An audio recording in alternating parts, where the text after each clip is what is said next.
She did. She was like the vixen. You ever heard that story? Mm-hmm. The video vixen lady that she had a fake daughter. Mm-mm. You never heard of that? No. Yeah. All right. Well, we're rolling. What do you mean I'm rolling? We're rolling. This is not practice. This is practice. It's not practice. You be doing so much practice, but when it comes to me, we're just straight rolling like You it's so told me to practice. just set you off. Nah. You told me don't get you. No? What number is this? 44? I have no idea. You ain't been watching. She ain't been watching. Peace. Choose to inspire, not destroy podcast, and we're back. Austin.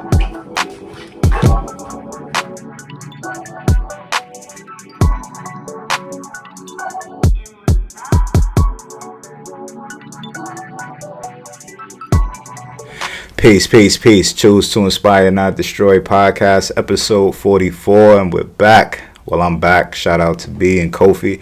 This is the Mother's Day edition, and guess who I got with me, y'all? She's a mother. She's the lead singer in a No. Seriously, this is my queen, man. This is the one that I shout out all the time. I let you know how I feel, how much she's changed my life, and the impact that she's played in my growth as a man. So it was only right that on Mother's Day, she came through and she blessed the platform and she chopped it up with me. So I appreciate you. Thank you for joining me. Thanks for having me. Long time coming. Yeah, hopefully this one to make it, because we've had a couple of joints that is in the tuck and technical difficulties stopped that, but hopefully this one will make it to y'all. So what's going on? How's your Mother's Day? It was fabulous. You just saying that, but thank you. I appreciate it. She's media trained. Nice. I'm glad. I have to say that you're an amazing mother, man, and I got a lot of respect for you in that category. Just watching you and knowing you for so long and seeing the woman that you've become and the mother that you've become, the amount of time and care and effort that you put into loving these kids is really commendable. So happy Mother's Day. I really mean that. Thank you. I always feel like Mother's Day is like a little bittersweet for me, especially celebrating with you, because I never got to meet your mother.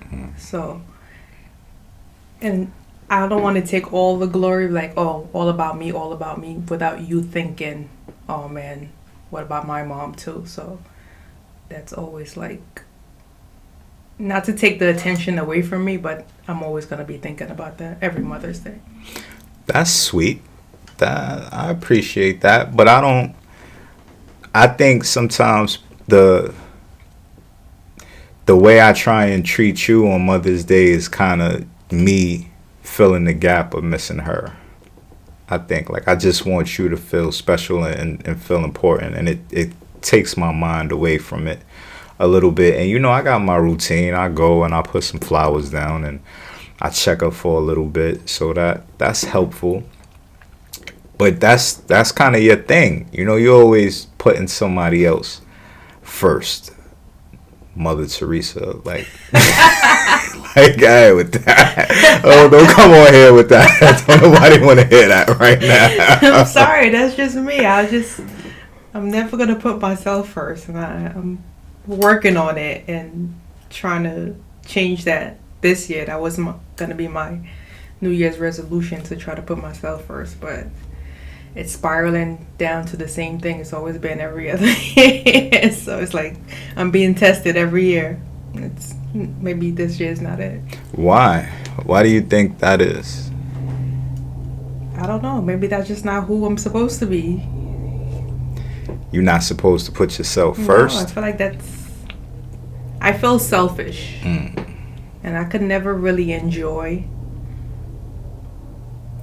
the time I have alone if I put myself first. I'm always going to be thinking about other stuff. I get it. Like my mind is always gonna be racing. Like they say, like to take a bubble bath. That's putting myself first. I just want to relax. But the whole time I'm in the bubble bath, I'm just thinking about everything else but what I should be doing. Like. But that's why I be getting on you like that, man. Cause that's exactly what we was just talking about when you was like, oh, I didn't do anything today and I feel crazy. And it's like, yeah, you don't have to do something every single day, every minute of the day. Sometimes the doing nothing is doing something. Like you need to recharge too. I feel like it has a lot to do with my upbringing, like how I was raised. Like if you're not doing nothing, then you're lazy and you need to be doing something. So it's like that stuck with me, and I don't know if I'll ever get out of that. But that's just how I was raised. Like, what do you mean you're not doing nothing? Like, you're just wasting this time. Like, you should be doing something. So I get it. I respect it. I respect it. It makes sense, but I'm still gonna be trying to get you to do nothing sometimes, because it's like, bruh, it's okay to take a break, you know, and think about you and make sure you straight, because if you're not straight, how you gonna make everybody else around you straight? Like, I'll be straight once everyone else around me is straight. So. Got it. She's Mrs. Peace, y'all. Again, I told you, don't come on here with that, you know. So Mother's Day, man, you want to talk about that? I rarely give the guest an opportunity to decide what we talk about. It's all on you. It's all on me. This is your podcast. They getting a peek behind the curtain as to why I talk about you so much. Why do I talk about you so much? You put a root on me? I don't know, but I feel like I have to live up to that expectation, and it's very difficult. Finally. She finally came. Yeah, now you keeping it real. This is why it took so long to get her on here, because I've been shouting her out. I find every opportunity to give her some flowers, and she felt like it was... I set a high bar. You do. It's like, you know, like when somebody builds you up and they're telling you about this story, and it's just like, yo, this happened and this happened, and they finally tell you, you're just like, oh, it wasn't that great. Like, I don't want to be that. I don't want to be that statistic. So I'm like, just stop building me up, or I'll never come on your show. They gonna think I'm crazy though. They gonna be looking at me like I'm bugged out if that's the case, and I don't care. I don't care what they what they think, because you are that great. You know, you're a wonderful partner, and you're a big part of my inspiration. You know, that's just the point that I really try and get across, and that's why I wanted you to come on here, because I felt like a lot of times, you know, we don't have somebody that really stands by us the way you stand by me. You know, the way you allow me to grow in the way I need to grow, and just be the person that I need to be, and support me in whatever it is that I need support with. You know, it's not perfect. We still learning how to get through certain things, and we still learning each other, but you're always there when I need you to be there. So that's why I shout you out so much. You know, we got a long history, man. It's been a long time that we've known each other, and we've been through a lot. Oh, we're still learning. Just because it's been that long doesn't mean it gets easier, I feel like. So I'm still learning a lot about you, and I'm sure you're still learning a lot about me. Like, who you telling? We're just so different. Like, you think so? So opposites attract, for real? Yes. Yeah, we are. Very opposites. Yeah. Like you were saying, our kids are opposites. Like, it's just... Oh, boy. Yeah, I don't even understand how that's possible.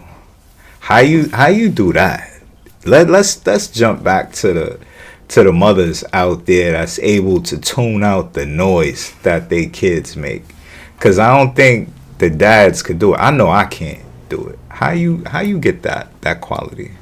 I think you're just like so used to it. Like, you're used to your kids fighting every 2 seconds, and then they make up. So it's just like, oh, well, they make a noise. They're gonna be quiet sooner or later. If I keep telling them, you know, be quiet, it's just gonna go on longer and longer. They're gonna stop for a little bit, they're gonna start again. So I just let them hash it out how they want to be. I let them be individual people, and I never want to take away that from them. So if that's how they want to express themselves, as long as they're not disrespecting anyone or causing harm, I just let them go ahead and be rowdy if they want to be rowdy. Like, as long as they're not doing it outside the house. I just let them express themselves how they want to express themselves. So. All right. Yeah, you're right. I think that's a big problem for me, needing to be in control so much. Like, I need to learn how to just fall back and then let it be what it's going to be. And that's something you've been giving me some words of wisdom on. So I appreciate that. Welcome. You're doing well. Take a deep breath. You're doing okay. Take another sip of your beverage. My anxiety is kicking. That's what I didn't want to put it on camera and put it out there, but this is what is it called? It's therapy. You know what this is. Well, my first round of therapy is gonna be rough. So. Yeah, nah, it's cool. You're doing fine. You're doing fine. You made the effort, and you came through, and we can sit back and watch this and dissect what you could do better the next time. Oh my God, it's gonna be a next time. You never know. One and done. It needs to be spectacular, so this might not be. All right, so you better get in your bag then and say something great. But nah, so, man, I just love you so much, girl. I love you too. Start getting mushy on camera. I don't know. I had like a whole list of things to talk to you about when I be asking you. Mm-hmm. But I never think you're going to really do it. So when it's time to do it, you kind of get brain freeze. Mm-hmm. But this is, I think, I'm not young, so I can't call it young love. But I just think that showing how a damaged person, not just a man, just a damaged person altogether, how you can benefit from having somebody love you. How if you just, open up and surrender yourself and allow somebody to really break down some of your walls, then it could be life-changing. And that's another reason why I shout you out so much. So I think that's the message that I'm really just trying to get across, is that, yeah, it's never too late to change. That's not just some cliche comment that people say. And you never know how love can affect you. Not just love, just like people in your life altogether. Like, not knowing it subconsciously, like, people have so much different effects in your life without you even realizing, just by being around that person, just by talking to that person. And I feel like it makes a big difference. It influences how you think, things you do. Not thinking that person is really doing it, but thank you for showing me. I was saying that I'm actually helping you in that sense. But it goes both ways. Like, without me even thinking about it, you changed me a lot. Like, telling me it's okay to, just be myself. Like, I'm sure you're not purposely thinking this is what I'm gonna do. I'm gonna train her, but like, oh, be yourself. But it happens subconsciously, just like seeing you, do what you do, and I just follow suit. So I appreciate you. Thank you for being in my life. You're welcome. Good job. Should I end it there? Should I do the outro? Nah, that's what's up, man. And I agree. You kind of you lead by example in our household, and I think that's really important. Because you're never thinking about yourself. It's never, your back could be hurting, you could have a headache, you done worked a long day, and you're never complaining. I'm the complainer. I'm not gonna front. I'm always calling you like, 9-10 times a day just to be complaining and getting it off. And I know sometimes I'll be like, damn, I wouldn't want to pick up the phone if I was me. But yeah, I'm always in my head, so I need to get it out, and I get it out with you. If I just sit with it, it's gonna drive me crazy. So I'm sorry, and I want you to know that I'm aware that I do that. I don't think that like when I'm calling, it's for some nonsense, something stupid that happened, and I gotta express myself. So thank you for listening. You're welcome. Be like, babe, I'm on a call. Babe, I'm on a call. He always calls at the worst possible time. You're like, I don't care. Don't call me back either. If you don't get that first call, you know what's up. But it's just amazing how far we've come from kind of just being, kids to having a family, to having a blended family. So, that was another reason why the whole Mother's Day episode thing was important to me, because, you love my kids as if they're your own, and I love yours as if they're mine. It's that's not always an ideal situation when you're dealing with children and step parents, and it's actual parenting. It's not just acting like, well, those her kids, those his kids. I'm in the relationship for that person. I'm not really gonna have too much to do with the children. Like, we're a family for real, and I appreciate that from you. I appreciate you being willing to let me be in your children's life and trusting me to know that I'll always have their best interests at heart. Thank you. I appreciate that. And they love you. Like, it's, like you could always, like, when you introduce your kids to, your partner, and that first interaction means a lot. Like, if your kids don't like that person, or that person doesn't get along with your kids, that relationship is going to be a very difficult relationship to fight through.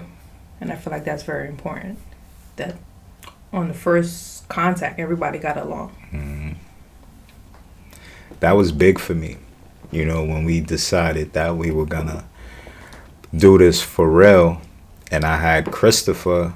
It was a really awkward situation, knowing what it was coming from, and knowing that, with his mom leaving, and then him not having a stable relationship with someone else, and then you coming into his life, I was a little worried that you wouldn't really accept him the way I needed you to accept him, because, I don't want to say I'm all he got, but it's always been, it's me, me and my sister, but when you break it down, it's me. So it was really important to me that relationship be something solid, and you took it on without hesitation, really. When we decided that we were going to move, that was in your plan. Look, wherever we go, it needs to be space. We need to not be looking at these houses because they're nice. We need to be looking at these houses because this dude, he has to come and be with you. Like the staying with your sister thing was a temporary fix. It's not long term. And that, I respected that, and it meant a lot to me. And it made me more open and receptive to our relationship growing into what it needed to be. Family is important to me, so I would never just take you away from Christopher and saying, oh, we're moving, but there's no space for him, or he has to sleep in a closet or something like that. Like, that's just not, that's not me. So I'm going to treat him like one of my own, and he gets his own room just like everyone else gets their own room. So I did it without even thinking about it. It was just nature, pretty much. Yeah. What they call it, maternal instinct. You really do have that. I'm not going to front. And I just love it about you. Again, maybe it's me not having a relationship with my mom that it makes me be so impressed by you and the way you carry yourself and the way you hold it down. And even when, you know, we were transitioning and I had to still be picking up Austin, you know, like, yeah, to be leaving Jersey, going to work in the city, and then going to Brooklyn, waiting for hours, and then bringing him back to Jersey for me because I got to go to work. And yeah, just the whole thing. When we first started this journey, it was a lot of work. And you were involved and invested from the very beginning. It wasn't like, yo, that's your kid, you got to figure that out. You know, I'm going to make sure mine's is good, and that's how we'll operate. We a team. Yeah. You know, you my partner for real, and you mean so much to me. So that's why I shout you out so much, because it's the little things, you know. Like, if you're looking at it from a team perspective, you could go get me a basket if I need you to get me a basket, and you can just play defense if I need you to play defense. Like, whatever it is, you're gonna hold it down. You getting nervous? I'm laying it on. Yeah. Ain't nothing else in that cup, y'all. It's okay. We gonna keep this one short. It's not gonna be too long. It's a teaser. I'm gonna call this a teaser. When I drop it, it's gonna be a to be continued. I just wanted to make sure that I put something out on Mother's Day, because it's a special day. We just saw Doctor Strange, and it was funny because it was a motherly theme. You know, I'm not gonna ruin it. I'll wait and probably, you know, talk to Kofi and B about it. I'm looking forward to that conversation. But I just wanted you to come through and bless the platform, and let me say happy Mother's Day to you again. And I love you so much. You're really a spectacular person, an amazing partner, and just a wonderful woman. And I'm so appreciative to you for the mother you are and the wife you are. Thank you. I really appreciate it. My pleasure. You want to do the outro for that anxiety starter? No? No. All right, man. Yeah, if you just got somebody out there and they mean the world to you, and you know that they mean the world to you, it's okay to show them some love. It's okay to open yourself up to some new things and experience something that you might be missing, something that could change your life. This lady, she showed me some love, and she changed my life, and she means the world to me. And if you got somebody out there that's the same for you, ain't nothing wrong with letting it be known. So whoever you are, wherever you are, no matter what you're doing, just be inspired. Choose to inspire, not destroy. You heard? Peace. Peace. God, chuck the deuces. Whoever you are, wherever you are, no matter what you're doing, just be inspired. Choose to inspire, not destroy. You heard? Peace. Hey! Yo, choose to inspire, not destroy.